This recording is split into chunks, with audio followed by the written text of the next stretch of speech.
Hola, ¿qué tal? Mi nombre es Miguel Ángel Pichardo y estamos nuevamente aquí en este podcast sobre psicoterapia de liberación somática y tenemos nuevamente a nuestro invitado estrella, a Braulio Bazán. ¿Qué tal, Braulio? ¿Cómo estás?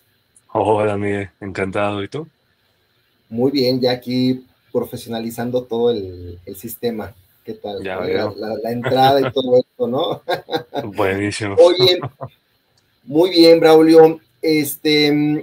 Pues vamos a tratar un tema que tú me sugeriste y que me parece también muy interesante porque de alguna forma toca, salpica diferentes áreas de interés, que es el tema del desconocimiento, ¿no? Ujú.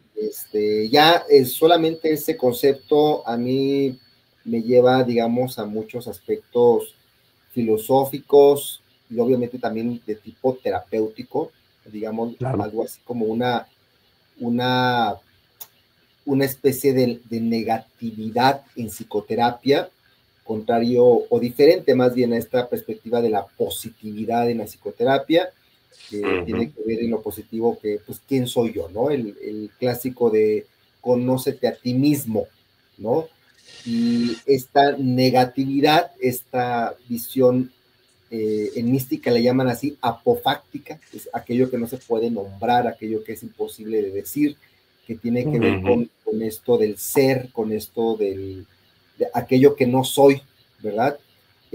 Bueno, ese es un tema que a mí me parece ahí interesante. Entonces, vamos a empezar con ese tema. ¿Qué es esto del desconocimiento, Braulio?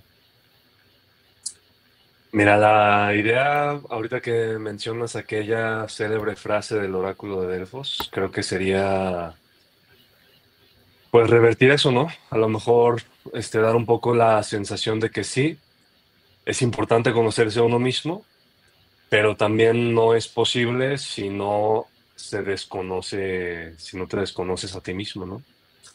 Creo que hay muy poca, en general, creo que la noción para mí de insistir en este asunto como del desconocimiento, es que hay muy poca noción de la naturaleza polar de cómo funciona nuestra percepción, ¿no? Es a decir, justamente esto que comentaba hace un momento, ¿no? Que por más que uno invierta energía en conocerse a uno mismo, uno no puede llegar a eso si no se desconoce a uno mismo, ¿no? Bajo el mismo principio que por más que uno intentara conocer el negro, si uno no supiera lo que es el blanco, pues no daría con la categoría, ¿no? Semántica. No habría tal cosa como una manera de nombrar, ah, eso es el negro, ¿no? De alguna manera, y creo que esto va muy en línea con los últimos trabajos o las últimas maneras, ¿no? De conceptualizar el trauma, o por ejemplo, la disociación traumática, es este tema de que si tú no puedes nombrar una parte disociada de tu personalidad como una parte disociada de tu personalidad, esa parte de ti sigue siendo yo, ¿no? No es, ay, como que hay una parte de mí que quiere actuar irracionalmente. En general, la experiencia del sujeto es, yo quiero actuar irracionalmente, ¿no? Yo hago esto y me choca y yo quisiera hacer esto, pero no puedo con esta parte de mí y yo sé que tengo que hacer, pero no lo hago, ¿no? También es como un clásico. Entonces creo que para mí el desconocimiento es una manera justamente de dotar un poquito de negatividad a todos los conceptos o a los paradigmas, ¿no? Más modernos sobre el desarrollo personal. Pero pues también eso, como una manera de tejer, ¿no? Y de entender mejor qué, qué tan fundamental es justamente desconocerte para poderle poner un nombre a eso, para entonces conocerte mejor, para después de desconocerte, es como todos los polos en la vida, ¿no? Imposible de separarse el conocimiento del desconocimiento. Pues hay un riesgo en esto, Braulio. Yo estaba pensando, en un tiempo me interesó mucho toda esta parte de la psicología religiosa y revisando la biografía de un santo que a mí me encanta, que es San Ignacio de Loyola. Él en una experiencia mística toca este fondo del desconocimiento y, eh, esta visión que tiene este místico, pues en ese desconocimiento le da como una especie de, o entra como en un estado psicótico que lo lleva como a tener estas intenciones de terminar con su vida, ¿no? Mm, Entonces, esta parte del desconocimiento puede generarnos mucho miedo. Por ejemplo, trayéndolo quizás a experiencias más cercanas, no tan místicas, por ejemplo, el tema del Alzheimer, donde hay personas mm, que no solamente ya desconocen a otros, sino también se desconocen a sí mismos. Recuerdo esta película con Anthony Hopkins, la de Padre, ¿no? Donde de repente mm. en esta pérdida del conocimiento, pues llega una disminución también de la realidad, precisamente, digamos, como una experiencia psicótica. ¿Tú qué tanta este, similitud crees que hay en esta experiencia del desconocimiento con con esos estadios psicóticos de no saber quién soy, de no saber si esto que está aquí es real, si yo soy la quimera del sueño de otro ser que me está soñando, ¿no? O sea, podríamos entrar como en esos niveles esquizoides o psicóticos, Braulio. Claro, yo creo que pues la idea siempre es la misma, ¿no? Cualquier lado del extremo acarrea sus problemas. Por ejemplo, hablando de esto, podríamos decir con toda certeza que un exceso de desconocimiento, quizás en psicología lo hablaremos ya como en un área de problemas psicóticos, ¿no? Digamos, sería disfuncional como hacia el lado de la psicosis, o quizás lo límite bajo, ¿no? O de los Mientras, límites. exacto. Mientras un exceso de conocimiento, de positividad, pudiera ser disfuncional hacia el lado de la neurosis, ¿no? Entonces, Es que fíjate, ahí hay un tema que sí está, o sea, sí tiene que ver con el entrarle a esta parte del desconocimiento, no es una tarea que digas, ah, sí, me voy a centrar a desconocerme, ¿no? O sea, ujú, sí implica previamente tener una estructura yoica que pueda soportar los martillazos del desconocimiento, pensando en Nietzsche, ¿no? O sea, hacer claro, filosofía martillazos también sería que hacer psicoterapia martillazos es esta parte de confrontarte con el velo del ego, o sea, esta parte de que yo creo que soy realmente, eso es un velo, una usurpación por parte del ego hacia el ser. sí, claro. Yo creo que sí, sí es importante la estructura y sí, o como parte, ¿no? De la filosofía de la negatividad, pues es importante el tiempo, es importante el ritmo, es importante. Es justamente como decías, como la línea de lo apofáctico, ¿no? Es esas cosas que no se pueden forzar porque lo que se fuerza es lo que uno puede ver o controlar, ¿no? Acá el desconocimiento y todo lo que viene a ser hijo del misticismo, no hay manera de forzarlo, como dices tú, un día decir, no, pues hoy me siento y me desconozco, ¿no? El desconocimiento llega, ¿no? Me viene mucho a la mente como la filosofía, ¿no? De la escuela del budismo zen. Es como tú practicas y tú practicas y tú practicas y de repente te llega el estado de meditación y de repente conectas, ¿no? Con el estado de lo que es la verdadera naturaleza de la mente, como le dicen ellos. Pero tú no lo fuerzas, ¿no? Ahí como alguna vez leí en un texto de Naranjo que me encantó el término que él dice, porque estás en riesgo entonces de llegar a un nirvana prematuro también, que es otra Ok. forma como Ajá. de desconexión, ¿no? Digamos, es otro riesgo. Y hay en nuestra sociedad y en nuestra cultura hay una obsesión por saber quiénes somos. Sí, O sea, yo no voy a ir a terapia, mi, mi demanda terapéutica no va a ser, vengo a desconocerme, Braulio, a ver, desconóceme, ¿no? Sino mi demanda terapéutica es, oye, ¿quién soy? ¿De dónde vengo? ¿Para dónde voy? Este el síndrome del impostor, que digo que soy yo, no me la creo, ¿no? sí, Entonces hay una tendencia actualmente, eh, no sé si más esa necesidad de saber quiénes somos, si esto que yo digo y lo que los demás dicen es realmente quién soy o no soy, esta parte del conocimiento, entonces, en todo caso, ¿cómo quedaría en relación al desconocimiento? Mira, yo soy mucho de la idea de que este como fenómeno modernista tiene que ver con el capital, ¿no? Es para mí tal cual como lo plantea este filósofo surcoreano Byung-Chul Han, que realmente ahorita, por ejemplo, las redes sociales son un altar al yo, Uh ¿no? -huh. Tú abres tu cuenta de Instagram y básicamente toda la lógica es glorificar tu ego. Uh -huh.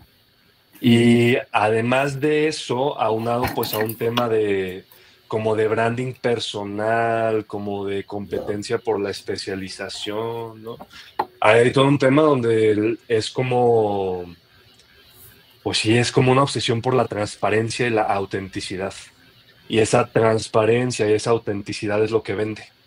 Es ahorita así como lo que te da más followers, ¿no? Lo que te da más dinero. Uh -huh. Entonces yo creo que está sujeto, pues, en este sentido, también a procesos como políticos y económicos actuales, ¿no? Que va muy de la mano con la desaparición de los rituales, que va, muy de la mano con cómo también se va distorsionando cada vez más la percepción del paso del tiempo, la pérdida de ritmos sociales, como el domingo no trabajamos, ¿no? Ahora intenta hacer una reunión familiar, es imposible, ¿no? Unos trabajan por la mañana, otros por la noche, otros los domingos, otros nunca descansan, otros... Ya no hay justamente una sensación de ritmo, de ocultamiento, de que está bien no saber. Hay una obsesión por producir, por desvelar, por poder ver con toda claridad y transparencia. Ujú. ¿Estarías de acuerdo conmigo, Braulio, de que esta vía somática, digamos de la psicoterapia somática, es de alguna forma una contraposición, no sé si llamarlo así, pero al pienso, luego existo de René Descartes, digamos, a esta, Sí. hablabas de este enaltecimiento del yo, este enaltecimiento, esta nueva religión del narcisismo, ¿no? Ujú. Y hay algo ahí en el cuerpo que también nos lleva a este desconocimiento. Sí, yo creo completamente verdadero. Uh-huh. Ujú. Y de muchas formas, ¿eh? Ahorita que dices me llama mucho a un artículo que leí, que es un artículo hace ya como 20 años, de un Ajá. psicoanalista que dice, estamos transicionando de la época del Edipo a la época de Narciso, ¿no? Ándale, En un, ok. pues es una frase bastante fuerte, ¿no? Estamos pasando como de una época vincular a esta época como de soledad psíquica. Y yo creo que sí, el Uh-huh. trabajo somático, en tanto su consideración de los ritmos, en tanto su centro como en la expresión y en el procesamiento y en la digestión y en los fluidos, ¿no? Hay un tema ahí que no tiene esta cualidad etérea que pareciera siempre posible de la mente, que es ahora algo que yo observo con lo que batallan mucho las personas jóvenes, por ejemplo, ¿no? Que llegan a terapia y están tan expuestas a información que dicen, es que yo ya sé que soy así por esto, ya sé por qué, y ya sé por qué, y ya sé por qué. Y me dicen, es que necesito entender. Le digo, tú ya entiendes demasiado, necesitas O sea, desentender, ¿no? este fenómeno de las etiquetas, ¿no? Exacto, sí. Y además hay mucho, te digo, como esa obsesión del por qué, ¿no? Yo es lo que me he topado como en la práctica de la terapia como psicocorporal es esto, ¿no? Como sí está bien saber por qué, pero si tú no lo digieres, pues no es tan importante, ¿no? Y eso de la digestión no pasa porque tú entiendas. Entender es solo una parte de la digestión, ¿no? Eso de la digestión lleva un ritmo y ese ritmo no es tan sencillo de entender, ¿no? Me recuerda Sí, mucho sí, sí. a esto, vi, fíjate, una vez en una entrevista que le hacen a ChatGPT y le dicen, oye, ¿y tú podrías ser un buen terapeuta? ¿Tú sustituyes a un terapeuta?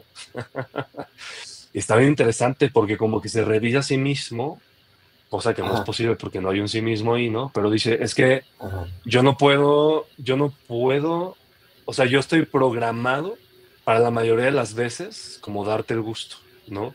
Como para validar lo que me estás diciendo, para ir de tu lado, para buscar una manera de pintarte lo lindo.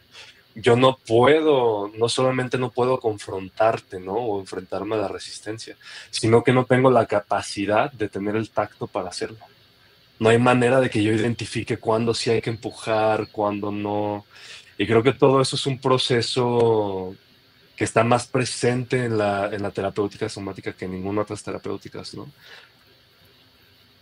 Es chocante el desconocimiento, Braulio, y más en una relación, Mm, ¿no? Porque, claro, uno cuando va a terapia también busca, consciente o inconscientemente, la validación del otro. Y en esta claro, relación intersubjetiva, el yo se forma a partir de esta dialéctica del yo y el no yo, ¿verdad? claro, Y en esa relación dialéctica del yo y el no yo, buscamos que ese que no soy yo me pueda espejear y me pueda validar la imagen que yo quiero proyectar de mí. claro. Entonces, supongo, porque ahí tú propusiste este subtítulo, ¿qué hay, qué hay detrás de la máscara?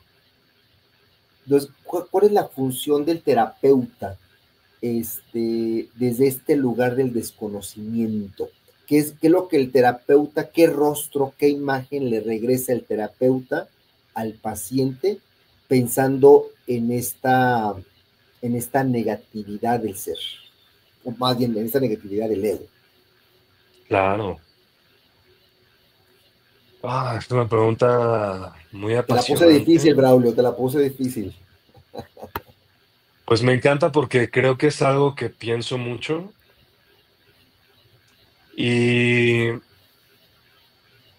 mira, por así decirlo, como poniéndolo en cristiano, creo que es algo que va de la mano del vínculo terapéutico, ¿no?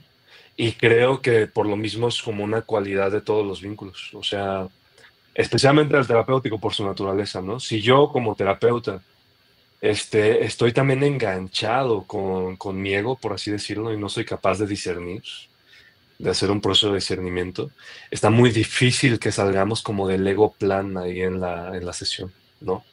Entonces yo creo que cuando yo no me engancho con mi ego, yo puedo también regresarle la posibilidad de desengancharse de su ego como al paciente.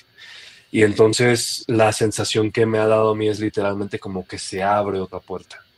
Es como esta sutil escucha que permite ver cosas que están como, pues lo que a lo mejor lo que los cognitivos conductuales le llamarían como la demanda terapéutica, ¿no? Como, bueno, sí, yo tengo aquí mi motivo de consulta, ¿no? Pero aunque yo te diga e insisto y según yo por esto, hay ahí de todas maneras otra cosa que demanda ser como sutilmente escuchada, ¿no? Que a veces requiere silencio, que a veces requiere pausa, y ya escuchándola es un poco más fácil entender realmente detrás de la máscara como que necesita esta persona, por así decirlo.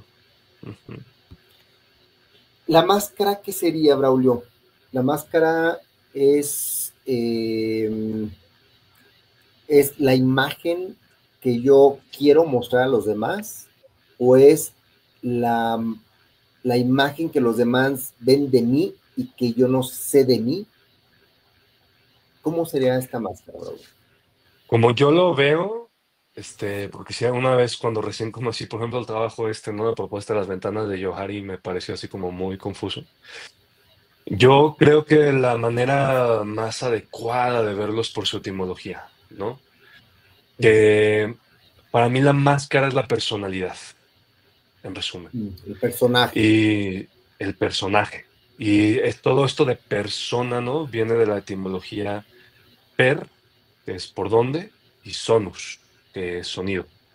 Entonces, Sonido. máscara fue primero designado para decir como la persona, ¿no? Era la máscara griega de los teatros griegos. allí Ujú. donde la función de esa máscara o de esa persona era principalmente amplificar el sonido y amplificar el mensaje, ¿no? Porque famosamente dichas máscaras estaban atoradas en una expresión que las caracterizaban, ¿no? Entonces Ujú. era una máscara de alguien contento, era una máscara de alguien aterrorizado, ¿no? Enojado. Y ya, era una máscara rígida por donde salía el sonido. Para mí, una de las maneras que la explico en mis talleres es, bueno, la personalidad, si lo piensas, tiene más o menos la misma función. Gracias a la personalidad, tú expresas, ¿no? Como quién eres. Tú te vinculas, tú te mueves en el mundo, tú eres identificable, tú te vistes, tú todo eso, okey, es una manera en que los de afuera lo ven como tu máscara, ¿no? Como tu personalidad. Tú mismo, Ujú. después de un tiempo, te terminas también como comiendo el mismo cuento. Pero la función de esa personalidad es como expresar, ¿no? O amplificar el sonido de tu alma, como por ponerlo filosóficamente. Es un medio para darle como una plataforma, ¿no? A tu esencia, como a esa esencia que es justamente como inasequible a la conciencia, que no puede ser nombrada, que es incomprensible. Bueno, la personalidad o la máscara le da una plataforma sobre la cual ser, vincularse, crecer, experimentar. Ujú. O sea, tiene este raigambre, digamos así, dentro de la tragedia griega, del teatro, ¿no? Es el Sí. personaje. Y el no tener un personaje, Braulio, es un tema también, ¿no? La angustia Mm, de no tener un rol, la angustia de no tener voz, la ujú. angustia de no tener cara. Cuando trabajamos el tema de la máscara a nivel corporal, hablo de este caso de la persona sin rostro, ¿no? El primer caso de trasplante de rostro exitoso. Una Ya. persona que no tiene rostro y que le preguntan ya después del trasplante, le preguntan, bueno, ¿y cómo te sentías antes? Pues no podía sentir porque no tenía rostro y el rostro, la Ujú. gesticulación permitía que yo pudiera sentir, ¿no? Claro. Eh, entonces, el rostro también, cuando se generan estos bloqueos en el rostro, también es una máscara, Así ¿verdad? Una es. pose. Es la Así forma es. en cómo deseo que me vean, en cómo deseo que me traten, ¿no? Y hay un problema ahí, digámoslo así, que es cuando nos identificamos con este rol, cuando nos identificamos con este personaje, o cuando experimentamos angustia por no tener un rol, por no tener un personaje, o los conflictos que se dan dentro del teatro, ¿no? Es que yo quería el personaje principal, Mm. ¿no? Sí, claro. Porque siempre me dan el personaje de antagonista, ¿no? O sea, como estos casos del Chavo del Ocho o de Chabelo, ¿no? Que no pueden quitarse de su personaje. Entonces tú Ujú. los veías en su vida cotidiana y se vestían como Chabelo, ¿no? Y era, ¿qué pasa con esta parte de la máscara? Pues al final creo que lo más comprensible es que se rigidiza, ¿no? Ah, ok. Ya se va perdiendo, me recuerda siempre mucho esto a lo que Naranjo denominó el oscurecimiento óntico. Conforme más nos olvidamos o más perdemos como este vínculo directo con esa esencia, ¿no? Con eso que tú a cualquier niño le ves a lo mejor en el brillo de sus ojos. Más nos vamos rigidizando en una máscara cada vez menos expresiva, cada vez más pues como unisentimental, ¿no? Cada vez más como que solo, justamente que solo es como una sola posibilidad de personaje, ¿no? Y no hay nada más. Ujú. Entonces, creo que sí es un problema complejo, pero me gusta verlo, ¿no? Sintetizarlo acá aterrizarlo en el tema de la rigidez. Creo que es eso. Ujú. O sea, esta rigidez también hace que nos volvamos, estemos encarcelados en esa máscara. O Así sea, se puede es. vivir como la angustia de estar atrapado en un rol que ya no queremos, que ya no nos sirve, este, que nos mantiene, digamos, en esa cárcel de la personalidad. Así es. Y que es, siguiendo la línea de la genialidad de Wilhelm Reich, ¿no? Pues esa cárcel es el cuerpo. Es localizablemente la estructura miofacial del cuerpo, ¿no? La coraza. Entonces, la coraza. Aquí, una manera muy sencilla de entender la coraza es esta analogía de una armadura oxidada, ¿no? Y en ese sentido, cuando nos rigidizamos en nuestra máscara, también nos volvemos como el soldado que se rehúsa a creer que la guerra ya acabó, ¿no? Entonces nosotros en algún momento de nuestra historia nos pusimos nuestra armadura, nuestra máscara, nuestro personaje, con eso nos defendimos, en el mejor de los casos como prevalecimos, sobrevivimos, mantuvimos nuestra integridad psicocorporal, ¿no? Pero bueno, como dicen, ¿no? 3 doritos después. Y ahora hay acá Ajá. otro adulto, en otra situación completamente diferente, intentando vivir con una armadura puesta. Y a todos lados va con su armadura, ¿no? Con sus 15 kilos añadidos y comer es un desmadre, ir al baño es un desmadre, sentir a otra persona, tacto, sexualidad es un desmadre. Pero como la guerra no se ha acabado, o es lo que uno piensa, ¿no? Nos aferramos, ¿no? A nuestra máscara. Y ya después pasa pues esto de la angustia, ¿no? Llega un momento donde ya no es, yo tengo puesta una armadura, es yo soy mi armadura. ¿Cómo me voy a quitar esto si esto es quien yo soy? ¿No? Me voy a desintegrar. Mucho el tema de la angustia. Siguiendo, me gusta la metáfora del hombre de la armadura oxidada, ¿no? De Fisher. Y Fisher tiene la opción, ya cuando se rigidiza, cuando se oxida la armadura, entonces él va con un herrero, ¿no? Ujú.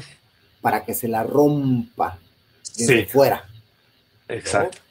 Este, pero pues no se logra romper porque esa armadura es muy fuerte, entonces tiene una segunda opción, ¿no? Que es el llanto. Así es. A ver, ¿cómo sería desde esa metáfora de la armadura oxidada, cómo sería esto? Pues volvemos, creo, a la filosofía de martillazos de Nietzsche, ¿no? Aquí hay todo un tema creo que es casi todo como un movimiento como neohedonista, ¿no? De que la otra opción hacia la rigidez es suavizar, ¿no?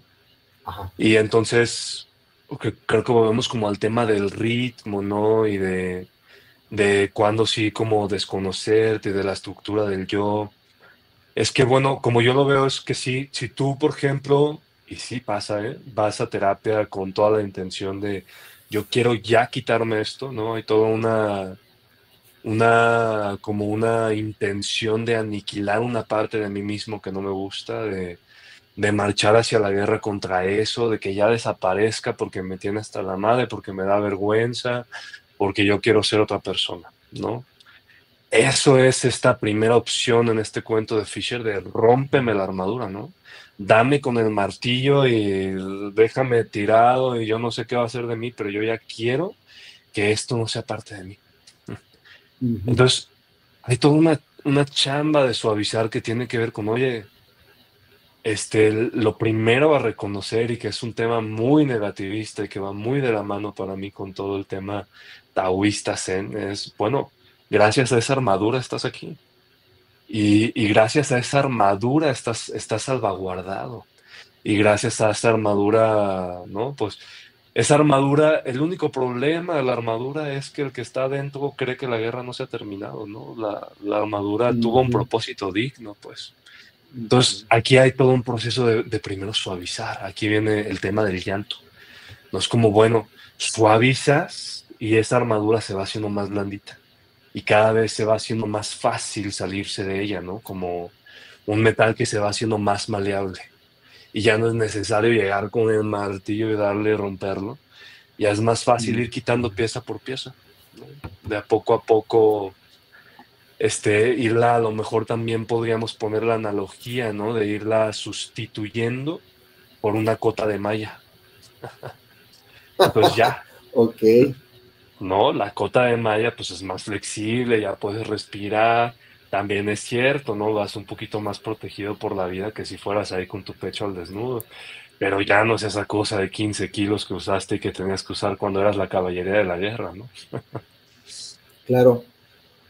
Y fíjate que ahorita, regresando al tema de la negatividad, estaba pensando mucho en la postura del analista en Mm, el psicoanálisis de diván, ¿no? sí, Hablando precisamente sobre esta necesidad yoica donde buscamos la mirada del otro, más que la escucha, porque esa mirada sí, me regresa una imagen que yo quiero validar, ¿no?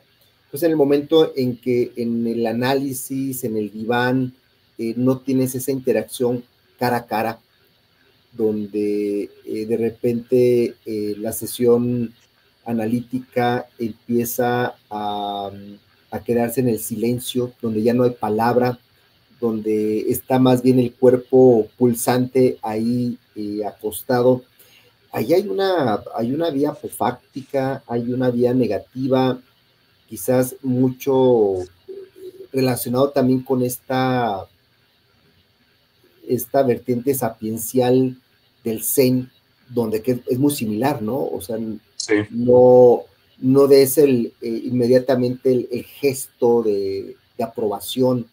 O sea, es más sí, importante la postura, el silencio, la introspección, más que buscar en el otro la validación de mi neurosis o de mi etiqueta o la validación de mi sufrimiento, sino es, dirían por ahí, pues dejar al paciente en esa paciencia de su propia angustia de la soledad, ¿no? sí, Por eso digo que esto que tú propones del desconocimiento, pues tiene un nivel muy angustioso, sí, ¿no? Porque lo que contrario a lo que el mundo te está diciendo que busques, ¿no? Ya no totalmente. es la búsqueda de los honores, de la validación, sino hay algo ahí que está muy dentro de tu armadura, que a lo mejor en tu corazón, en tu lágrima, en esa verdad que hay en tu yolotl, ¿no?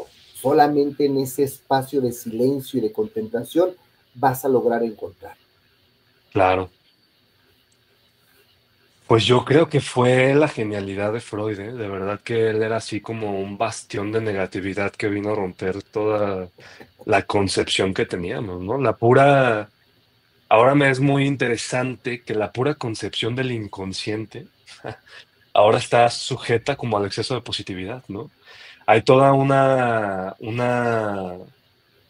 como una intención de hacer consciente o de llevar luz como allá al ello, ¿no? Cuando la primera concepción de Freud fue que eso está debajo de las aguas de la conciencia y es precisamente un tema inaccesible, pues. Es pues sí, creo que es un tema fascinante y creo que es un tema al cual la terapia como tal o la psicología está sujeta, ¿no? O sea, no es casualidad entre muchas cosas que, digámoslo así, el psicoanálisis ortodoxo está en peligro de extinción, ¿no?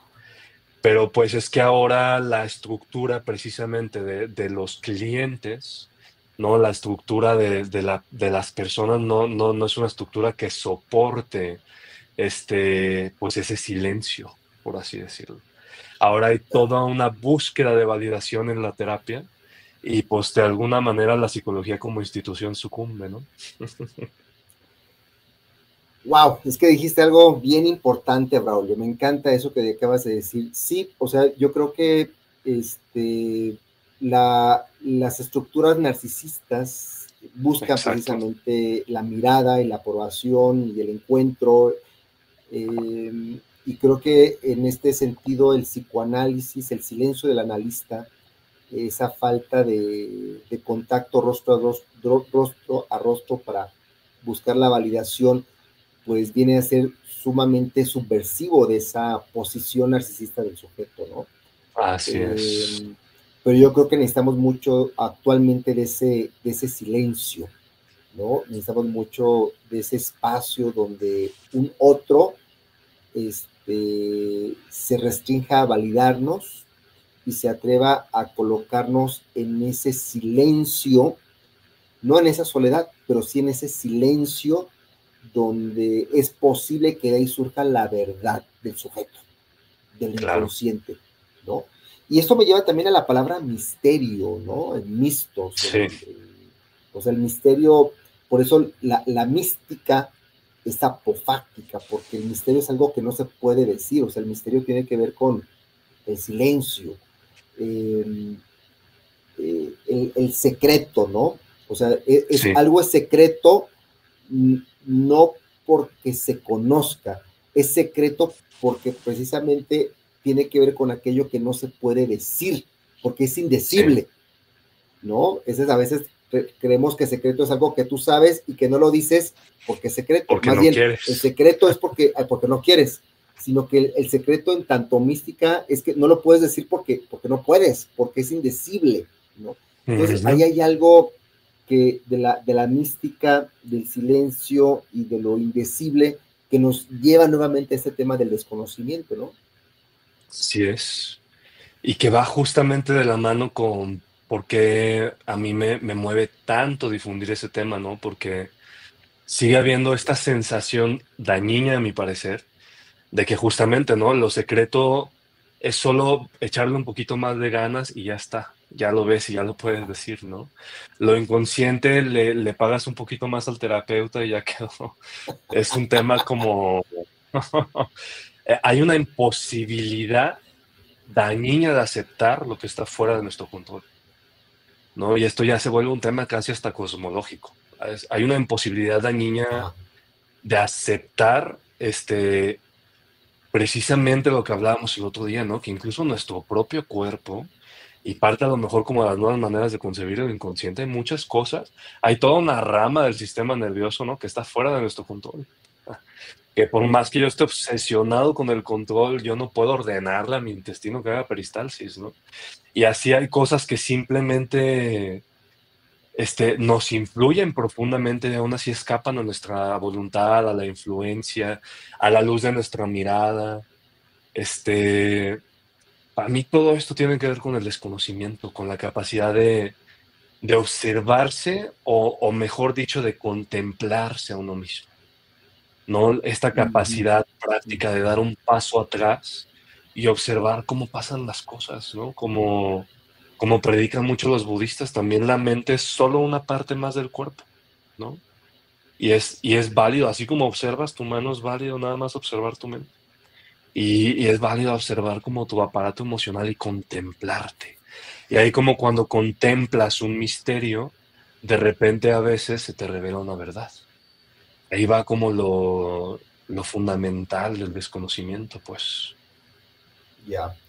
Oye, Braulio, ¿y tú vas a tener, ya estamos a algunos días de que partas el taller de las olas del carácter, ¿no? Ujú. Y este taller, ¿qué onda? ¿Ahí nos desconocemos o qué? ¿O cómo? No, pues ¿Cómo solo está los que eso? pagan el paquete VIP se pueden desconocer. Y obtener un eterno silencio. Su nirvana, el nirvana, man. Su nirvana privado, nada más para ellos. Sí, pues ya este sábado en 8 vamos a dar ese taller que me emociona mucho y que está desarrollado justamente una gran influencia. Por ejemplo, ese taller es el misticismo de Adam Watts. Él aboca mucho Oh. por todo esto, ¿no? Justamente. Y Ujú, bueno, ujú. sí, el taller, toda la idea del taller es dar herramientas, por así decirlo, que pueden ser utilizadas de manera contemplativa para que Ok. uno pueda aterrizarse en su proceso, hacer casi como un proceso de grounding en su proceso de Ujú. desarrollo personal, ¿no?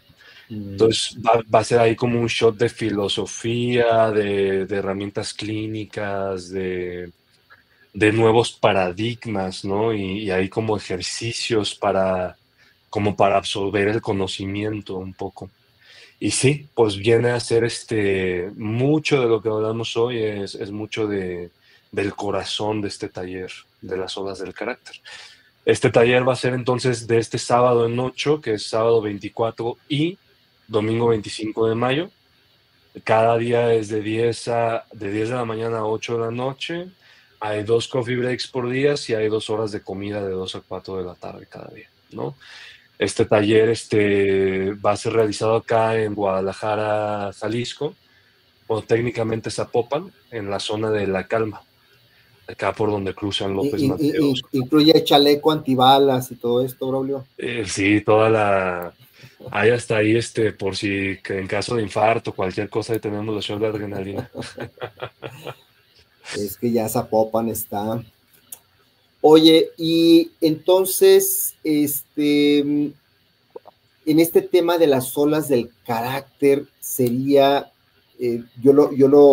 digamos, con este tema de la armadura, tendría que ver con esta vía contemplativa que tú comentas, que imagino que no es tanto con esta compulsión del conocimiento a adquirir más conocimiento.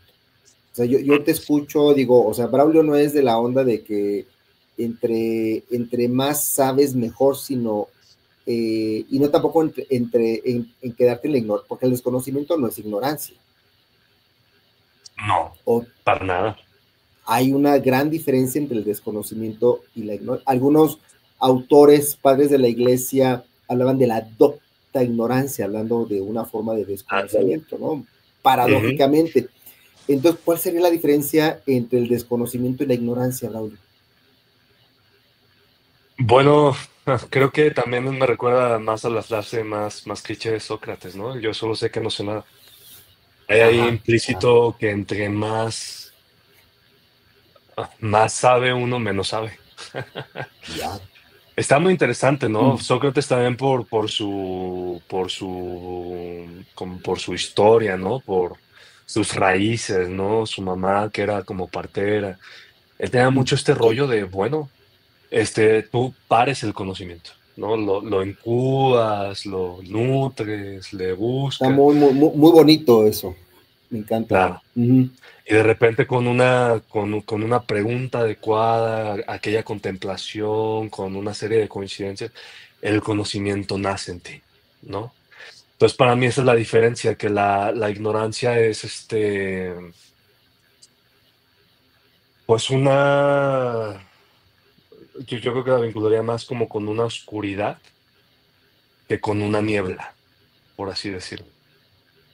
¿No? El que se desconoce se sabe desconociente. El ignorante no se sabe ignorante, ¿no? El ignorante no sabe que no sabe. Exacto. Y el El desconociente sabe que sabe no que no sabe. sabe. Exactamente. Ya. Muy bien, Braulio. Y que Oye, lo que pues sabe aquí, quizás no lo sepa también.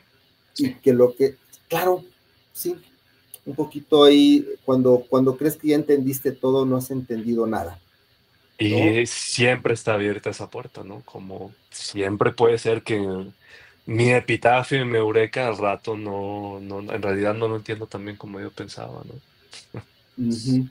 Ya. O sea, Claro. qué importante también el desconocimiento, entonces también es una actitud ante la vida, Sí es.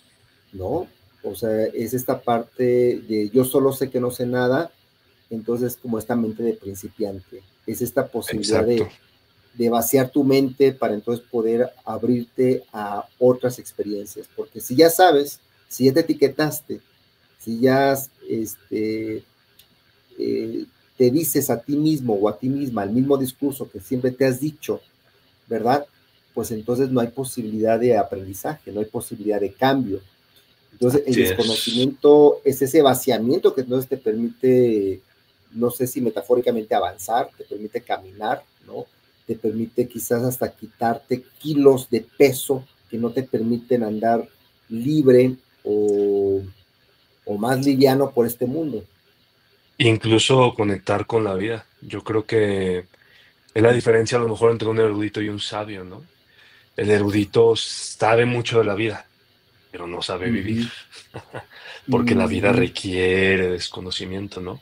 Y el sabio tiene un poco más esta facultad, como asearse y conectar con la vida y emplear el conocimiento al servicio de la vida, ¿no? Creo que siempre que uno siga conectado con la vida, siempre hay un misterio. Por eso creo que Ujú. es tan urgente, pues, difundir este mensaje, ¿no? Del desconocimiento. Ujú. Excelente, Braulio. Pues bueno, yo recomiendo mucho este taller de Braulio. Ojalá puedan ahí contactarte. Allá abajo está tu WhatsApp, Braulio. Y bueno, pues gracias nuevamente por estar aquí, Braulio. Ya estaremos preparando más temas para nerdear, para filosofar, para profundizar en algunos aspectos que son muy, muy interesantes, ¿no?